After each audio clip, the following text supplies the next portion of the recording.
जय श्री कृष्ण बंधुओं। आज हम सुनेंगे माघ मास में सुने जाने वाली 24वें अध्याय की कहानी।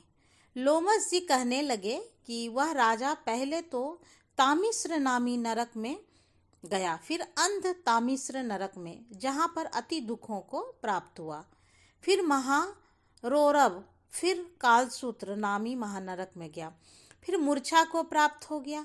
मूर्छा से चेतना आने पर तापन और संप्रतापन नाम के नरक में गया। अनेक दुखों को भोगता हुआ वह प्रताप नाम के नरक में गया।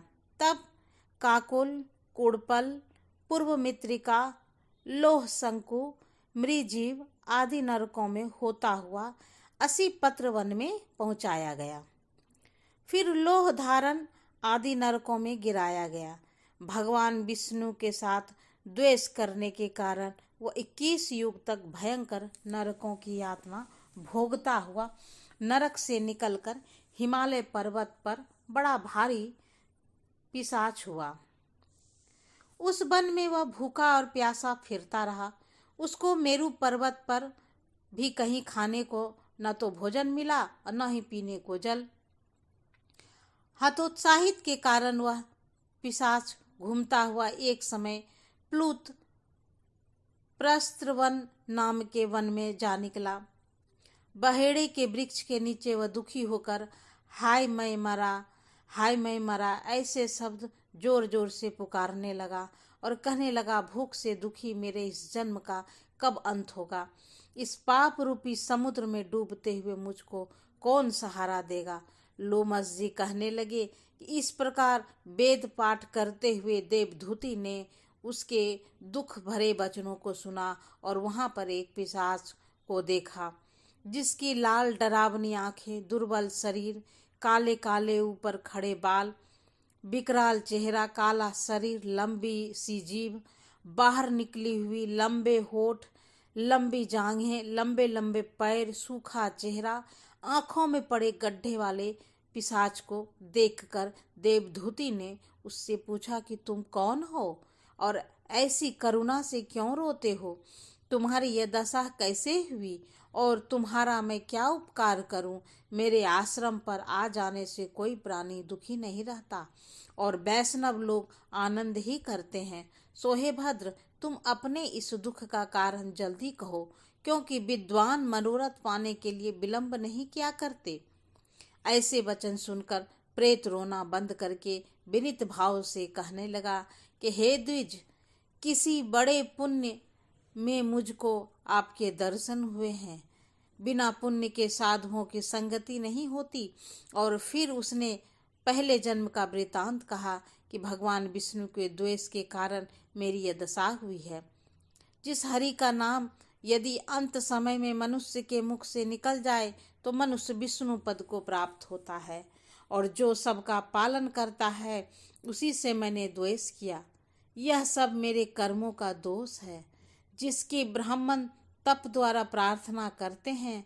ब्रह्मादि देवता, सनकादिक ऋषि जिसको मुक्ति के लिए पूजते हैं, जो आदि मध्य व अंत में विश्व का विधाता है और सनातन है, जिसका आदि मध्य और अंत नहीं है, उस भगवान के साथ मैंने द्वेष किया। जो कुछ पुण्य किए मैंने पहले जन्म में किए थे वह सब विष्णु की द्वेष रूपी अग्नि में भस्म हो गए। यदि किसी प्रकार मेरे इस पाप का नाश हो जाए तो मैं भगवान विष्णु के सिवाय किसी और देवता का पूजन नहीं करूंगी। विष्णु भगवान के द्वेष करके मैंने बहुत दिनों तक नरक यातना भोगी और पिशाच योनि में पड़ा हूँ। इस समय मैं किसी अच्छे कर्म के योग से आपके आश्रम में आया हूँ, जहाँ पर आपके सूर्य रूपी दर्शन ने मेरे दुख समान अंधकार को दूर कर दिया है। अब आप कोई ऐसा उपाय बताइए जिससे मेरी यह पिशाच योनि दूर हो, क्योंकि सज्जन पुरुष उपकार करने में देर नहीं करते। देवधूति कहने लगे कि वह माया देवता, मनुष्य, असुर सबकी स्मृति को मोहित कर देती है, जिससे धर्म का नाश करने वाला द्वेष उत्पन्न हो जाता है। जगत के उत्पन्न करने, रक्षा करने और नाश करने वाले जो सब प्राणियों की आत्मा है, उनसे भी लोग द्वेष करते हैं।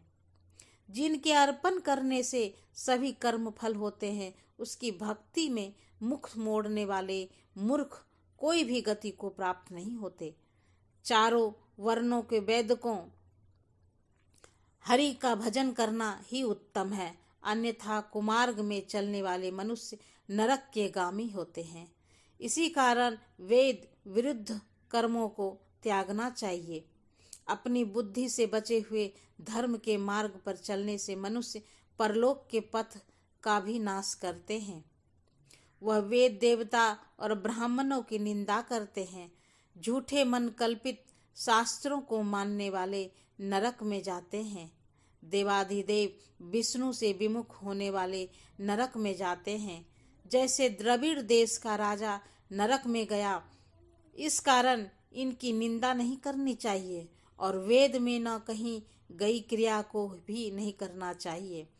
लोमस जी कहने लगे, ऐसा कहने पर मुनि ने पिशाच को सुमार्ग बतलाया कि माघ मास में तुम प्रयाग में जाकर स्नान करो, उससे तुम्हारी वह पिशाच योनि समाप्त हो जाएगी। माघ मास में प्रयाग में स्नान करने से मनुष्य पहले जन्म के सब पापों से मुक्त हो जाता है। वहाँ पर स्नान करने से मुक्ति प्राप्त होती है। इससे बढ़कर और कोई प्रायश्चित नहीं। संसार में यह मोक्ष और स्वर्ग का खुला हुआ द्वार है। गंगा और यमुना का संगम त्रिवेणी संसार में सबसे उत्तम तीर्थ है। पाप रूपी बंधन को काटने के लिए यह कुल्हाड़ी है। कहाँ तो विष्णु, सूर्य, तेज, गंगा, यमुना का संगम और कहाँ यह तुच्छ पाप रूपी तृण की आहुति। जैसे घने अंधकार को दूर करने वाला शरद का चंद्रमा चमकता है, उसी तरह संगम के स्नान से मनुष्य पवित्र हो जाता है। मैं तुमसे गंगा यमुना के संगम का वर्णन नहीं कर सकता, जिसके जल की एक बूंद के स्पर्श से केरल देश का ब्राह्मण मुक्त हो गया। ऋषि के ऐसे वचन सुन प्रेत के मन में शांति उत्पन्न हो गई, मानो सब दुखों से छूट गया है। प्रसन्नता से उसने विनयपूर्वक ऋषि से पूछा, क्या पूछा, इसका वर्णन अगले अध्याय में किया जाएगा। माघ मास की 24वीं अध्याय की कहानी समाप्त हुई। आगे और भी कहानी कथा सुनने के लिए आप हमारे चैनल को सब्सक्राइब कर लें, बेल आइकन को भी प्रेस कर लें, ताकि आने वाली वीडियो की नोटिफिकेशन आपको मिलती रहे। Thanks for watching.